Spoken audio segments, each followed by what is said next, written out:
Hello everyone, it's Dave, your Bayou Boy. So, we need to go back a little bit further, but now we've moved beyond a little bit of the EMS test. Don't worry, we're going to go back to them. It'll be okay. You ain't got nothing to worry about. We're going to go back. We've got plenty of stories to tell you from my medic days. But in order to continue the Tanya Tales, for the part that we're going to go over, we need to go actually shortly after I got moved over to being a dispatcher. So it was a rough transition for me from being a medic to a dispatcher. I had been laid up for several months after the vehicle accident. I was highly depressed. I went through a lot of personal demons, I guess you could say, moving over into dispatch because I felt as though that I had been truly robbed of something that I really loved. But they divine rights tend to give you those moments in life that you will treasure for the rest of your life. And it just so happens that Tanya and Bobby and their little relationship changed that. So we need to talk about the baby first. The baby at this point was 2 years old. And Tanya unfortunately had regressed back into her bad habits, but not so much in the field of drugs, but the same thing that Bobby was doing, which he was a heavy drinker, and they would call with their domestication issues, and we would have to send the deputies out there to do it. Well, it just so happens that I'm picking up the phone, and again, I've explained to everyone that I lived in a very poor county.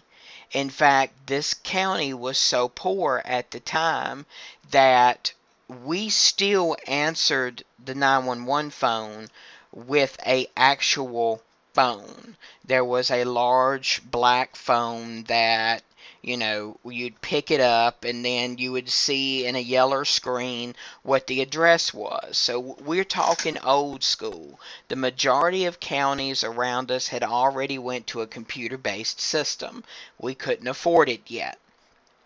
So, needless to say, I pick up the phone and I'm answering the phone like you're supposed to.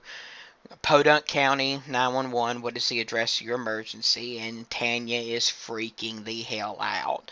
She informs me that Bobby has stolen some of her, and I can hear the memes going on already about this shit, but it is what it is.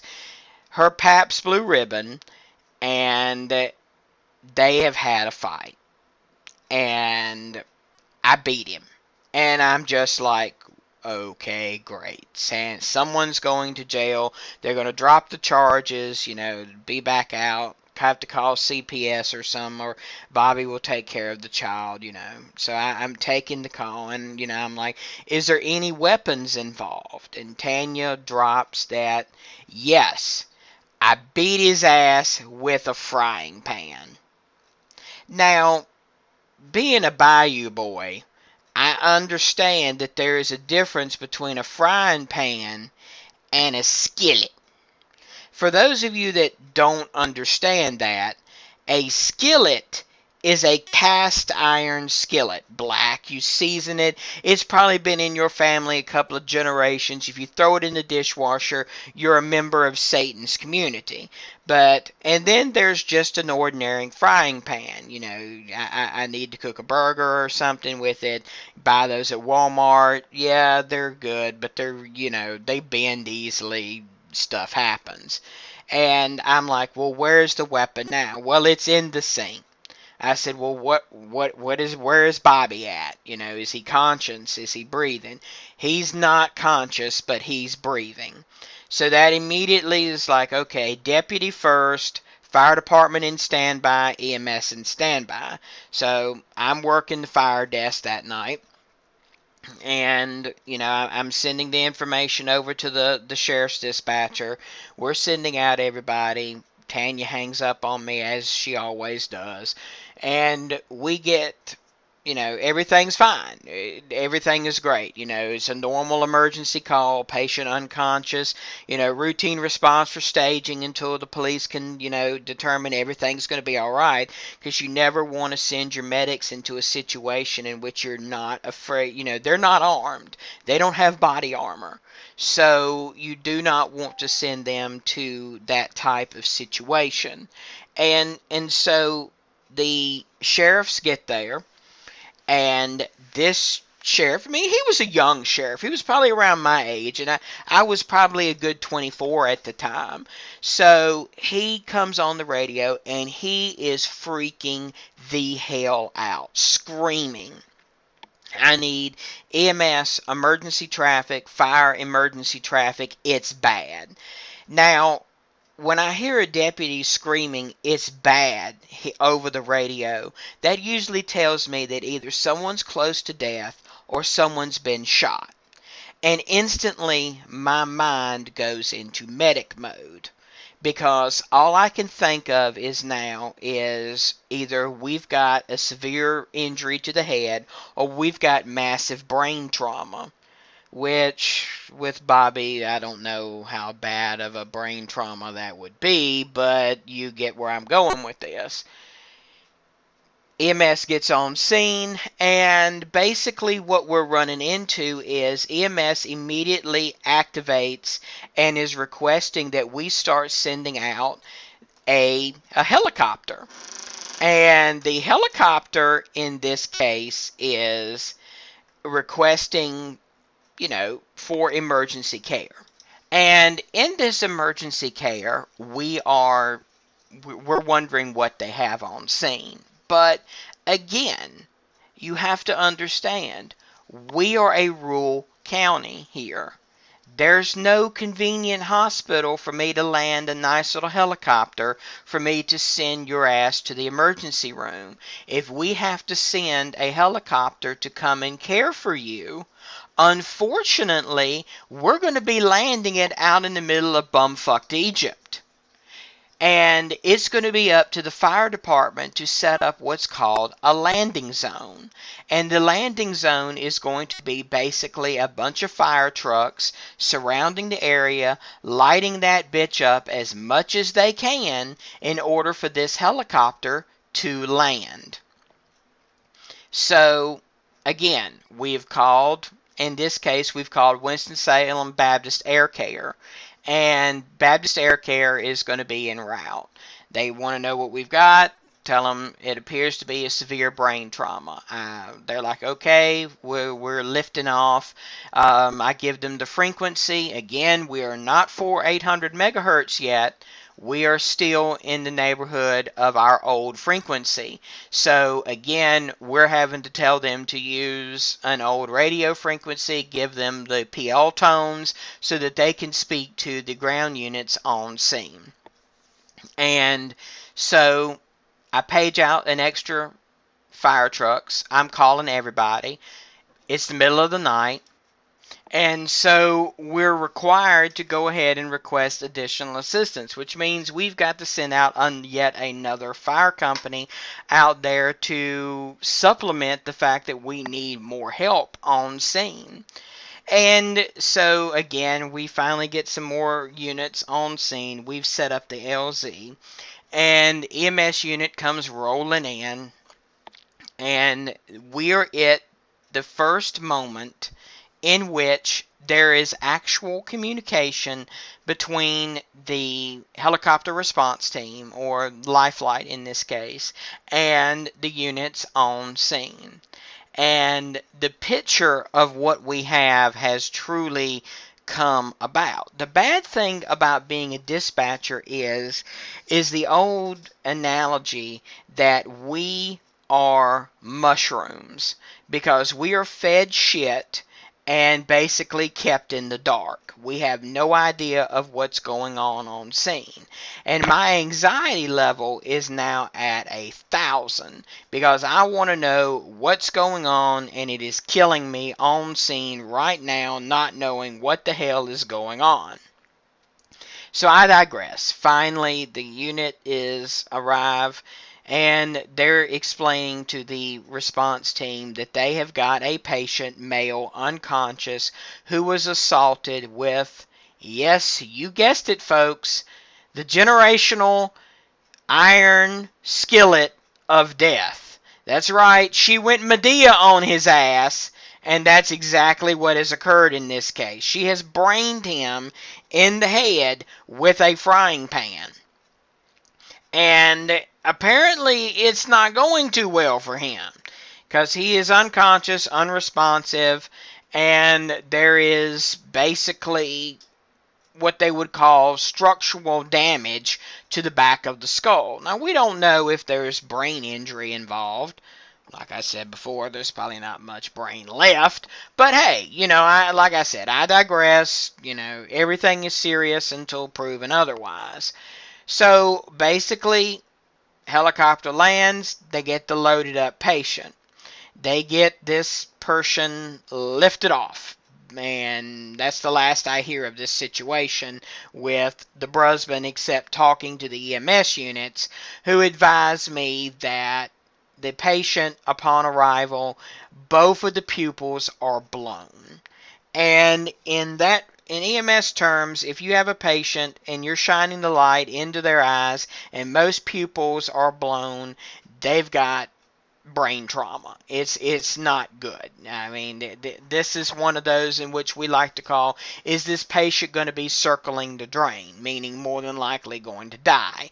And the high chances of that happening in this case were pretty damn high at this point. So basically, we have booked Tanya. So she was arrested for basically attempted murder at this point. And the fates in this case are kind to this family, because Tanya was halfway smart. She never, except for what was on the tape that she communicated to me, never admitted what happened. And you kind of understand in this case that, she was smart enough to understand, but drunk enough to know. And from what I understand, that was a normal kind of thing for her. She was always drunk. So basically, when she was booked in, they, alcohol tested her. She was way above the legal limit, so she was impaired. And it was the first time that as a dispatcher, I will ever go to trial. And I had been to trial as a medic before, but I had never been to trial as a dispatcher. And basically, our job is to basically listen to the tape and to verify that, what we heard and what is being played in court is a true and accurate representation of what occurred on this night. And so that's what I did. This lawyer that Tanya had, now you got to remember, I told y'all that this family had money, okay? And they hired the slickest greaseball lawyer that you'd ever heard of in your life. Got the evidence thrown out of the pan, because the pan was washed and it was not handled correctly by the deputy. So the evidence was thrown out. The Bobby would never testify, even though he did recover, okay? And never testified, because, you can't testify against your spouse. And all they had was my tape. And basically what occurred was the lawyer argued that she was in such a delusional state that from the alcohol, she didn't know what she was saying. Anybody could have come in and brained the fuck out of him. And that was what they went with. And the jury bought it. The jury 100% bought it. Literally bought it, hook, line, and stinker, that this woman did not do it. And she got off 100% scot-free, found not guilty. Which, given again what happens in future episodes, is actually a good thing. because there is I keep telling y'all, there is a happy ending to this story. But what happened with Bobby in this case was the damage to the brain was not quite as bad as it was. He had several skull fractures from the pan, and of course he had brain swelling from it, but luckily where the brain fracture had occurred, the swelling to the brain was able to expand through the fractures, and that's basically what saved his life. So the brain fracture and the skull fractures in this case was a good thing, because it allowed the brain enough room to grow from the swelling, and that's what basically saved this man's life. You know, they always said he was never quite the same afterwards. Of course, hell, I wouldn't be the same after that myself, but you know, there you go. And so basically, again, he gets a metal plate put in, he recovers, and he's able to make it. Of course, the downfall of this situation is they take the 2-year-old girl away. And CPS does have enough evidence to intervene with the child, and they take the child away. And which was, quote unquote, a good thing in this situation, because she was messed up. And you don't want a child to be dealing with that type of crap going on, dealing with that, you know, kind of thing in their life. So the little girl was taken. And I'm not going to name the girl because, you know, I delivered this girl. There's an emotional connection between the two of us. I still know this girl to this day. She reaches out. She talks to me from time to time. And I'm not going to go down that route. But you may watch this video one day, and I'm just not going to do that out of respect and indifference to her.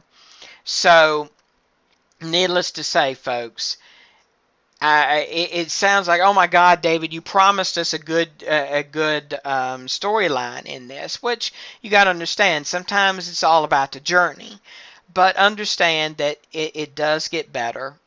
There is another child coming, which we'll talk about in the next episode. And the second child is what is going to turn this story around. So, again, thank you for stopping in, listening to the video. I've always enjoyed telling my stories. Thank you again for the positive support. The video gameplay from this episode is from a Friday the 13th stream that I did on my Discord. I'd like to thank everyone in the description for taking part in the Friday the 13th. You were freaking awesome. I enjoyed it so much. I may end up posting it later on as a VOD on my Twitch screen so that y'all can see what it looks like without, you know, this voiceover. But it was a lot of fun.